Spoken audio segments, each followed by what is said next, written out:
Shravan, I will say that we have shown our determination to defend our perception of the LAC even with the blood of our soldiers.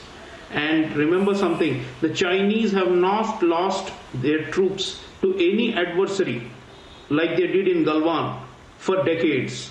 I mean, most of the time they believe they can just ride roughshod over weaker countries like, Malaysia or Philippines, Vietnam, they've been, even Japan, which is militarily inferior to China right now. All these countries, they believe that they can simply, impose their will. And they have not lost troops to any of these. They keep having skirmishes and clashes, especially in the maritime domain. But so far, China has not lost a single PLA soldier, Navy, Air Force or Army to an adversary in decades. This has happened for the first time. And they are acknowledging that they have had casualties. They are not revealing it because it's so embarrassing for them. So the point is they got the message on the day, Shravan. So nonetheless, we know the communist mentality. What they will do is they will try to double down on this now because it's a matter of prestige and saving face for them.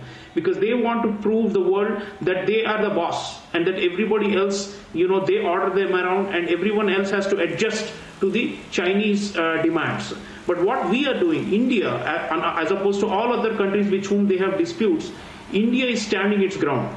And India, the surface-to-air missiles, even the procurement of weapons, high-tech weapons that is now going to be fast-forwarded, all these are being made public as a signaling to them that, look, you already got a bloody nose in Galwan, and it can be much worse. So I think we are doing the right thing. It's a calibrated, counter-offensive of the Modi government. At every stage, we still have Chinese presence, yes, in Pangong and other parts. But what we are aiming at is, in the medium term, we will restore the lines before their incursions happen. In the meanwhile, they are getting the message. So, yes, it will always be uncertain. The Chinese don't want to settle the boundary dispute with us. The Chinese have a strategy. They want us to kowtow. They want us to stop being a counterbalancing force to China in the world. That cannot happen. 1.3 billion people. They keep saying 1.4 billion people. We are, this much of humanity. This is also 1.3 billion people on this side. And they better realize that we are not willing to play second fiddle to them. That is the main point, Shravan. If we are willing to play second fiddle, then they will say, okay, we will deal with you softly. But when we say, we are your equal, we want a multipolar world, we want a multipolar Asia, you are not going to be the only the game in town. You're not going to be the boss of the entire Indo-Pacific. That is when it rankles, and that's when they think we should apply pressure on these guys. But now we are ready for this. So for every pressure, and remember, the Chinese have a big problem with the Americans. They are riling all their neighbors. They could face a multiple front war. If they are thinking that they can easily beat us or bring in Pakistan on the other side of LAC and beat us into submission, it's a mistake, Shravan, because they will face multiple fronts. And this is not going to be a situation where we have much better alliance or partnerships today than was the case in 1962. So the world will not stand mutely if they commit aggression against India.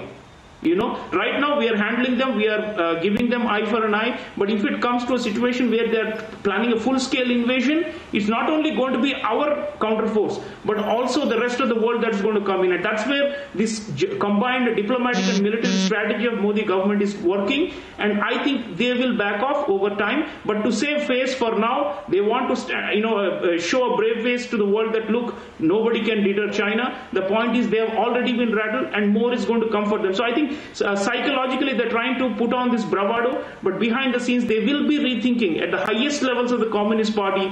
Do we want to take on this formidable neighbor to our south, which is showing high level of political resolve, even willing to sacrifice the blood of its soldiers in order to get back to it? They will back off because they don't like a direct fight. And that's, I think, our main card going forward to try and resolve this problem. But it will not end in a settlement. But what we want to do is restore status quo ante and also maintain the strong deterrence posture. And eventually the diplomacy can resume. Eventually we can have confidence building at the highest level and all that. Our leaders can meet when the situation is better. Let them give the territory back. Let them move back from all these places they have incurred. And we are ready for even a high-level summit.